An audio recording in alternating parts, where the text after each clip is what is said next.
Our next speaker joins us virtually from Melbourne, Noel Griffiths, Director of Mercedes-Benz Trucks, Daimler Truck and Bus Australia Pacific. He's been associated with the company brand for almost 20 years in both the UK and Australia. Having completed his trade as a diesel mechanic, he knows his way around trucks and how they work. Today, Noel is going to advise us about new features his organisation is putting in their trucks to keep vulnerable road users safe. And again, we'll have the opportunity to ask Noel questions after his presentation. So please send the questions through and we'll try to get through as many as we can. G'day, Noel. Hi. Thanks very much. And yeah, firstly, I'd like to make a big thanks to the Holson team for inviting Daimler Truck and Bus to present today. So today I'm going to be talking about some of the safety features that are available to protect vulnerable road users, and both active and passive. And today I will be focusing on the Mercedes-Benz truck range, but it's important to note that most of the features that I'll be talking about today are also available across the entire Daimler Truck and Bus portfolio through our Mercedes-Benz Bus, our Freightliner and our Fuso portfolio. So we've got some really advanced technologies and also some technology that's been around for some time, which I'll cover off. So moving on to one of our the first topic today is active brake assist 5. So I've got a short film here. We'll get the guys to play, please.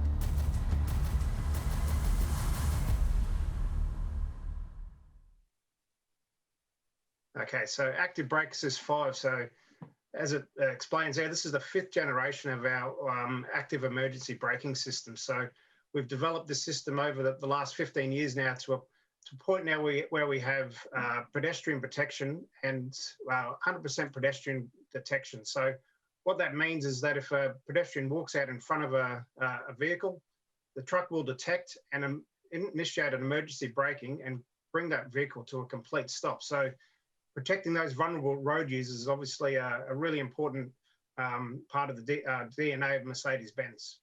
This system also will bring the vehicle to a complete stop from 100 kilometres an hour to a stationary vehicle. So you saw some really awful images and films earlier this morning about trucks that have run into the back of stationary cars and other trucks at roadworks. This system can reduce the chances of those accidents happening, and if there is actually a collision, the collision will be a lot less severe than what would have occurred if there was no emergency braking at all. So this is really the pillar of, or one of the core components of the safety systems for Mercedes-Benz trucks, and it's something that will continuously be evolved. We saw also today some presentations around cyclists, pedestrians. There's a lot of vulnerable road users out there, and we're only at active brake assist 5. So we know that 6 and 7 and 8, they're all being developed, and all these pedestrians and cyclists will all be much safer with these systems on the road. One of the other presentations today, or a couple of the presentations today, also spoke about reduction of blind spots. So this is technology that's been around for many years. So mirrors, so class 4, 5 and 6 mirrors have been standard on our trucks for many years, and this is something that we see as a key safety feature across our range, and we feel that should be standard or mandatory across all trucks in Australia. It is a ECE requirement that all trucks have these forward-facing and wide-angle mirrors and close proximity mirrors. So this is something that we have as a standard on all of our vehicles. The next really exciting safety innovation for us is Miracam, and we have another short video here that could be played, please.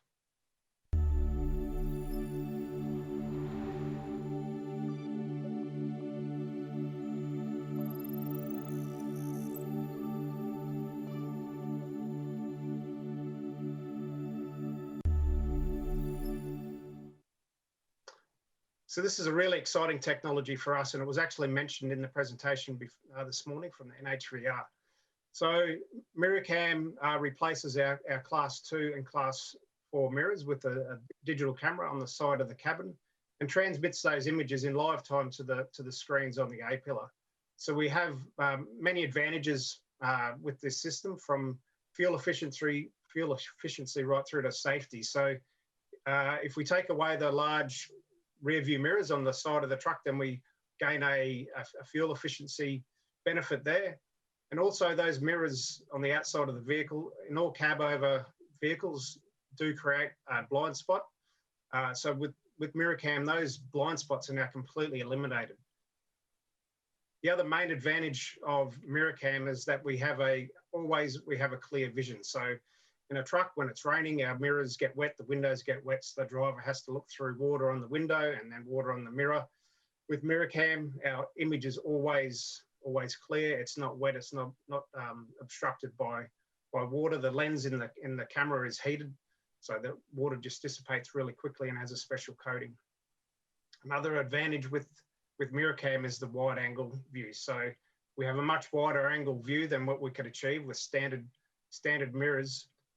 And when we have a maneuvering mode turned on in the truck, when we turn left and turn right, if we're reversing, the actual camera image will track the end of the trailer. So what we get is what the result is, that we can always see the end of the trailer regardless of the position. So the driver doesn't have to shift his position in the driver's seat. He doesn't have to crane his neck to get a better view at the end of the trailer.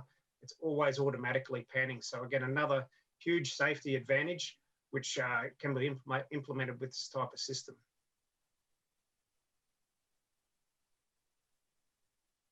Moving on to the next one, active sideguard assist. This is a really interesting feature for us, which we are hoping to see soon in Australia. So active sideguard assist is based off 2 radars, a forward and a rear-looking radar on the side of the vehicle. And what this radar is doing, as with active brake assist, it's picking up pedestrians, it's picking up cyclists, it's also picking up fixed obstacles as well. So what happens when you indicate to turn left, and if there's a pedestrian or a cyclist, as shown there in the video, the driver will get a warning via a optical warning, which is displayed there in the mirror cam, and also you get an audio warning as well to warn the driver that there is an obstacle in the way, such as a pedestrian or cyclist. We will soon move to the active sideguard system, which will also apply the brakes to 50% as well. So if the driver doesn't react to either of those warnings, the truck will then automatically apply 50% braking to slow the vehicle down, therefore reducing the risk of a collision with a pedestrian or a cyclist. Now, unfortunately, at the moment, active sideguard assist isn't available in Australia because it's a European system. In Australia, our vehicles are limited to 2.5 metres width. Our sideguard assist, the radars sit outside of that 2.5 metres. So we're currently lobbying for the systems like this to be made available, and for those radars to be taken out of the 2.5 metre rule. We feel it's a really important system that can save lives, essentially. We're talking about incidents on work sites, and we saw images this morning of trucks turning left with cyclists in the left-hand lane. This system it's designed to reduce those collisions. So for us, it's a really important system that we will keep lobbying the authorities for to allow this system to be implemented in Australia. And moving on to my last slide, and it's not so much about an advanced technology, but what all of our trucks today come fitted with a multimedia cockpit, as you can see in the bottom left-hand screen there. So that's a multi-touch, high-resolution display that comes standard in every truck. And what can be fitted to what can be displayed on that screen are 4 separate camera inputs. So as displayed there, so any brand of camera, so reversing camera, that type of thing, can be fitted to the left, to the back, wherever on the truck, and can be called up individually or can be called up all together. A reverse camera can also, when reverse gear is engaged, that reverse camera image can be displayed automatically for the driver. So depending on the combination on a rigid truck, that's a high advantage there. So what what we can avoid here is any third-party retrofits of screens. The camera inputs are all there ready to go at the electrical centre for the for the customer or for a bodybuilder to fit really easily without having to tamper with any of the vehicle electronics or the power. It's all powered up through those outputs. So again, a fairly basic technology, but something that has a big, can provide big advantages with a minimal amount of work. So that's my presentation for today. Have we got any other questions come through? Absolutely, Noel. Thank you for all that. That's we're living in the future, aren't we? Yes, I've got a bunch of questions, but there's some here I'll come to first. There's a first question here. Are these mirrors something that will be compulsory on all new vehicles or an additional cost to the operator to purchase? No, there won't be compulsory, well, not compulsory in the near future. Who knows, maybe one day. Look, we're at the first generation, so there will be further development. It is optional on our trucks today, so traditional mirrors are still available as standard, and these are an optional extra. Okay. So what do you think's been the game changer? You've shown us a whole lot of different technologies. What for you has been the game changer with reducing heavy vehicle and pedestrian interactions? The game changer for me is active brake assist. So this is, like I said before, our 5th generation of active brake assist. Active brake assist 4 was the first truck in the world with pedestrian detection, and that system would warn the driver and brake to 50%. Now with active brake assist 5, we have 100% activation of the brakes to a moving pedestrian. So the technology has been evolving for more than 15 years now, and just seeing when we see the news headlines with a truck that's crashed into the back of a stationary truck or a car on the freeway, it always makes me think what would have happened if we had the technology in that truck, and what would have been the outcome would have been different. So that's Mercedes-Benz. We're committed to this technology. It's not a standard technology in any markets, but every truck that we import into the country is fitted with active brake assist. Okay. And now another question on the mirror system, which people are liking. The mirror system looks great. Is Daimler looking to develop an aftermarket version for retrofit to have other cab-over OEMs or existing MB models? Yeah, it's a really good question, and we've been asked that question quite a lot since we launched this truck 18 months ago. Not currently. The electrical architecture required in the vehicle is quite advanced, so it does need the highest level of electrical architecture. So at this stage, no, but that doesn't mean in the future that it won't be something that could be available. Okay, and so, you've been developing this braking system over some time. You've seen it develop, and we've certainly seen it in the passenger market develop as well. And as you say, it's a complete game changer. In our understanding, as we've spoken to with other speakers, about the fact that this kind of AI technology is better than a driver, even the best driver, the best professional driver.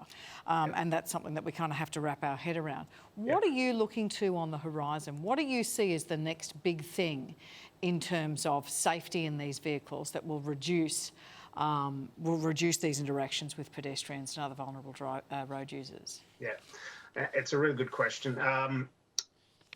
So we have the next generation of systems that we're actually validating in Australia now, and has been available for a couple of years in Europe, is our system called Active Drive Assist. Now, Active Drive Assist is electric steering, which gives the driver further assistance. So it maintains the position on the road automatically, and if the driver does wander out of the lane, whether it's on the highway or in built-up areas, the system can automatically steer the driver back into the lane. Now, this is the beginning of our journey to autonomous driving. So we're actually at level 2 autonomy and there's 5 levels of autonomous driving. So our journey has started to autonomous driving, and that's the end game is fully autonomous trucks. We're quite a way from that at this stage, but the technology is evolving extremely quickly, and that's the end goal is autonomous driving with zero interactions with pedestrians and cyclists. We're going to have a big public debate about that, so we understand that. Imagine Yes. passing a B-double with nobody behind the wheel. Where does Australia sit compared to Europe? You were just mentioning technology from Europe, compared to the United States, Asia. From a Mercedes-Benz point of view, we are right behind Europe. So, in regards to active brake assist 5, when that was released in Europe in our current model, we adopted it straight away.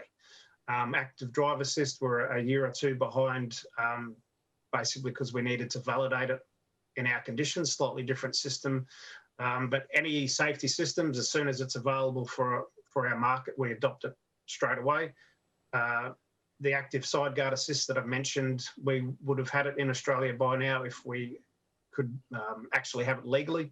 As mentioned, the vehicle is over width slightly, so that's one of the reasons we're lobbying the authorities to get those systems. But Australia is a technology adopter.